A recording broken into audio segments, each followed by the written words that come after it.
Huli sa CCTV kung paano pinasok at nilooban ng termite gang ang isang sanlaan sa Marikina. Saksi si Marisol Abdurrahman, exclusive.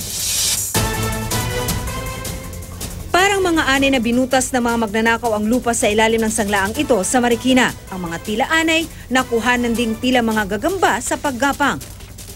Nagpasok ng mga bareta, hydraulic jack at iba pang gamit. At naglabas ng mga gamit pero hindi malinaw kung ano, hanggang parang mga dagang lumabas sa lungga. May kinausap pa sa telepono, alas 11:34 ng gabi. Mayroong silang kontak dun sa labas na nagsasabi sa kanila na pwede na kayong lumabas or dyan muna kayo. Dumating ang mga pulis, alas 11:56. Wala na ang mga kawatan. Tangay ang halos 1 milyong pisong halaga ng cash at 20,000 pisong halaga ng alahas. Base sa investigasyon, 2 buwang hinukay ang lagusan papasok sa sanglaan. Kasi yan ang naging linya nila, yung paghukay ng ganyan. Kasi knowledgeable talaga sila dun sa paghukay.